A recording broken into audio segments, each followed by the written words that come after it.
Hello, അപ്പോൾ എല്ലാവർക്കും സുഖമാണെന്ന് വിശ്വസിക്കുന്നു. എൻ്റെ ഈ പാവാടയും കുപ്പായം എങ്ങനെയുണ്ട്, കൊള്ളാവോ?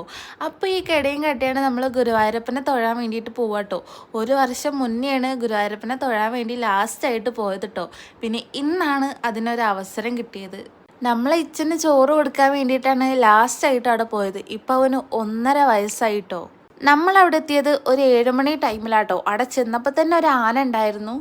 ഇച്ചാപ്പനാണെങ്കിൽ ആന എന്ന് പറഞ്ഞാൽ ഭയങ്കര ജീവനാട്ടോ. പിന്നെ ഉണ്ണിക്കണ്ണനെ കാണാൻ വരാൻ ഒരു കാരണം കൂടി ഉണ്ട്, ഒരു സന്തോഷ വാർത്ത ഉണ്ട്. പിന്നെ എൻ്റെ ഏട്ടന് തുലാഭാരം ഉണ്ടായിരുന്നു, അതും കൂടി ചെയ്യാന്ന് വെച്ചിട്ടാണ്. അവിടെ എത്തിയപ്പോഴാണെങ്കിലോ ഇച്ചാപ്പന് ഭയങ്കര കേടാട്ടോ. ഒരാളടുത്തേക്കും വരില്ല, എല്ലായിടത്തും മണ്ടി നടന്ന് കളിക്കായിരുന്നു കേട്ടോ.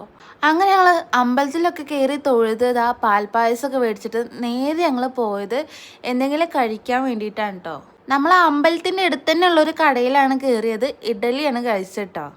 പിന്നെ നമ്മൾ ഗുരുവായൂർ അമ്പലത്തിൽ പോയാൽ അവിടെ നിന്ന് എന്തെങ്കിലും മേടിച്ചില്ലെങ്കിൽ എനിക്ക് ഭയങ്കര മനസ്സമാധാനക്കേടാണ്. അതുകൊണ്ട് കുറച്ച് സാധനങ്ങളൊക്കെ ഞാൻ മേടിച്ചു. ഇച്ചാപ്പിന് ഒരു ലോറിയാണ് മേടിച്ചു കൊടുത്തത്.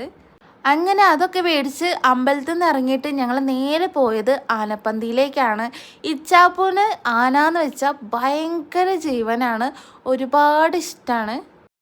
അതുകൊണ്ട് തന്നെ അവൻ ആനനെ കാണിച്ചു കൊടുക്കാൻ വേണ്ടിയിട്ടാണ് പ്രധാനമായിട്ടും ഇങ്ങോട്ട് വന്നത് കേട്ടോ. ആനപ്പന്തിയിൽ കയറുന്നതിനെക്കാട്ടി മുന്നേ അച്ഛൻ്റെ ഒരു നിർദ്ദേശം ഉണ്ടായിരുന്നു, താഴത്ത് നോക്കി നടക്കണം, എവിടുന്നെങ്കിലും ഒരു ആനവാല കിട്ടായികയില്ല എന്ന് കേട്ടോ. അതുകൊണ്ട് തന്നെ ഞാൻ ആനനെ നോക്കിനേക്കാളും താഴത്തോട്ട് നോക്കിയിട്ടാണ് നടന്നത്. പിന്നെ ഈ പുള്ളിക്കാരനൊരു മതപ്പാടുണ്ട് എന്നാണ് അവിടുത്തെ ആൾക്കാർ പറഞ്ഞത് കേട്ടോ. അച്ഛൻ താഴത്ത് നോക്കി നടക്കണം പറഞ്ഞതിൻ്റെ ശേഷം താഴത്ത് കിടക്കണ ഓരോ കറുപ്പുനാരും ഉടുത്താണ്ട് അച്ഛനെ പറ്റിക്കലായിരുന്നു എൻ്റെ മെയിൻ പരിപാടി കേട്ടോ. അതിന് കട്ട സപ്പോർട്ടായിട്ട് നമ്മളെ കുട്ടനും കൂടെ തന്നെ ഉണ്ടായിരുന്നു. അങ്ങനെ ഇടയ്ക്കൊക്കെ ഇതൊക്കെ കാണുമ്പോൾ ഞാൻ ചിന്തിക്കായികില്ല, ഇനി ശരിക്കും ഇത് ആനവാലായിരിക്കുമോ എന്ന് കേട്ടോ. അങ്ങനെ അതൊക്കെ പറഞ്ഞ് നടക്കുമ്പോഴാണ് നമ്മൾ ഇയാളെ കണ്ടത്. എന്താ രസം, മണ്ണും വരി കളിക്കാട്ടോ ആള്. വീട്ടിൽ നിന്നൊക്കെ കാണാൻ എന്താ രസമല്ലേ, പക്ഷെ എപ്പോഴാ സ്വഭാവം മാറാന്ന് പറയാൻ പറ്റില്ല. പിന്നെ എനിക്ക് ആനനെ ഭയങ്കര പേടിയാണ്. അങ്ങനെ അവിടെ നിന്ന് ഇറങ്ങിയിട്ട് പോയത് നമ്മൾ പുതിയങ്ങാടി നേർച്ചെടുക്കുന്ന പള്ളിയിലേക്കാണ്. അവിടെ ഒരു പഴംകൊല സമർപ്പിക്കാനുണ്ടായിരുന്നു. അങ്ങനെ അതൊക്കെ സമർപ്പിച്ചു. അതിന് നമുക്കും ഒരു പങ്ക് തരും കേട്ടോ. പിന്നെ ചന്ദനത്തിരി, അരി, അങ്ങനത്തെ സാധനങ്ങളൊക്കെ കിട്ടും. അത് ആ കാണുന്ന പാക്കറ്റിലുള്ളതാണ് അരി. അത് നമുക്ക് ചോറൊക്കെ ഉണ്ടാക്കുമ്പോൾ അതിൽ കുറച്ച് ഇടാട്ടോ. അങ്ങനെ അവിടുത്തെ പരിപാടി കഴിഞ്ഞ് നല്ല വിശക്കാൻ തുടങ്ങിയിട്ടോ. 1 മണി 1:30 ആയിക്കണ്. അങ്ങനെ നമ്മൾ ഭക്ഷണം കഴിക്കാൻ വേണ്ടി പോയത് നമ്മളെ ഗണപതി ഭവനിക്കാട്ടോ. ഇവിടുത്തെ ഭക്ഷണം എന്ന് പറഞ്ഞാൽ ഭയങ്കര ടേസ്റ്റാണ്. പായസമൊന്നും ഒരു രക്ഷയില്ല.